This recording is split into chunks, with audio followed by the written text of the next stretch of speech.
Welcome to Heritage Stories, Visionaries and Experimenters, created by the Freedom's Way National Heritage Area. Each story introduces an inspiring individual whose actions, discoveries, and inventions have shaped social, intellectual, and cultural innovation in Freedom's Way in America, changing the way in which Americans viewed the world. They made a difference. I'm your narrator, Liz Bruner, and today's story is Ellen Henrietta Swallow Richards, chemist, professor, and social reformer.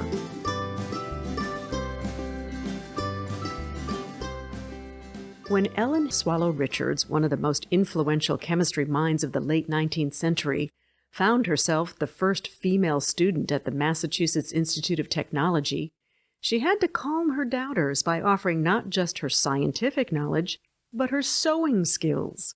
Mending the clothes of her male classmates made her intellect less threatening, a strategy she felt the need to employ at a school that at the time prioritized gender over genius. Carefully avoiding roiling the waters, as she put it, Richard's exceptional intelligence helped open the door for women's education. Richard's practical application of science impacted many things that we take for granted: clean drinking water, sanitation, school lunches. We can thank Ellen Richards for them all. She tackled water pollution, and the field of sanitary engineering was born. She analyzed nutrition in meals and initiated the first school lunch program in the nation. She sought science training for women and established the Women's Laboratory at MIT. She advocated for improved conditions in the home and pioneered the field of home economics. She valued college for women and co-founded the Association of Collegiate Alumni, now the American Association of University Women. Born on a farm in rural Dunstable, Massachusetts in 1842, Ellen was homeschooled in her early years by her parents. Allowed to roam through nature piqued an interest in exploring, questioning, mapping, and analyzing, skills she applied many times over throughout her lifetime. When Ellen was 16, the family moved to nearby Westford so she could advance her education at Westford Academy, recognized today as the oldest continuously operating co-educational school in the country. A book always by her side, she helped her father run the family-owned general store, cared for her ailing mother, and managed the household. Graduating in March 1862, she earned money tutoring languages and took a teaching position at age 21 in Worcester, Massachusetts, after her family's move to neighboring Littleton. Carefully, she saved $300, the amount she needed to attend college. Ellen enrolled in Vassar College in September 1868, one of the few colleges accepting women. Graduating 2 years later, she became the first American woman to earn a bachelor's degree in chemistry. To put her training into practice, Ellen traveled to Boston and applied for industrial chemistry apprenticeships without success. On the advice of a commercial chemist she had contacted for an apprenticeship, she applied to the Massachusetts Institute of Technology in Boston, where she would become the first American woman accepted to a school of science and technology.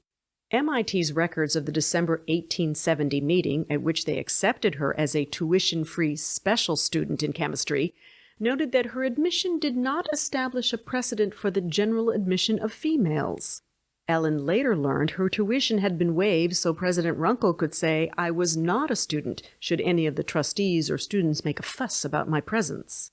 Richards received her second bachelor's degree in chemistry from MIT in 1873, as well as a master's degree in chemistry from Vassar College for her thesis done while at MIT. She continued her studies at MIT for 2 more years. Allowed to present herself as a candidate for an advanced degree, Ellen was denied despite being a highly distinguished water scientist. The Institute was unwilling to award her a doctorate, as Ellen would not only have been the first woman to receive an MIT doctorate at the time, but she would have achieved the unimaginable, earning that degree ahead of any man. In 1875, Ellen married MIT professor Robert H. Richards, chairman of the Mine Engineering Department. The couple moved to Elliott Street in Jamaica Plain, Massachusetts. Their home, now a National Historic Landmark, became a laboratory for her many explorations in nutrition, cooking, and sanitation. Her marriage freed Richards to pursue her interests without sole concern for her livelihood. Early on, Richards recognized the need to educate more women to teach science.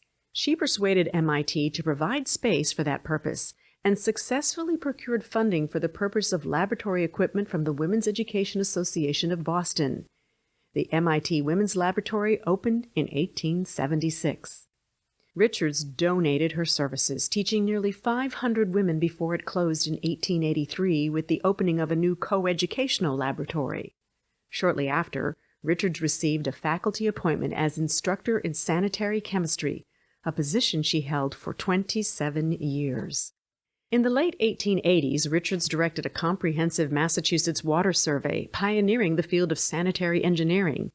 She and her assistants conducted more than 100,000 tests on 40,000 samples of inland waters and developed water purity tables. Meticulously plotting the results, she created the famous normal chlorine map, an indicator of man-made pollution in the Commonwealth. Her work led to Massachusetts establishing the first water quality standards and the first modern municipal sewage treatment plant in America. A progressive thinker, Richards believed the environment had the greatest impact on the quality of life. Coining the term euthenics to refer to the improvement of the environment both outside and inside the home, she applied scientific principles to improve food quality, nutrition, sanitation, and physical fitness. Her work inspired the home ecology or home economics movement, and in 1908, the American Home Economics Association was formed. Richards was named its first president. In 1890, Richards opened the New England Kitchen.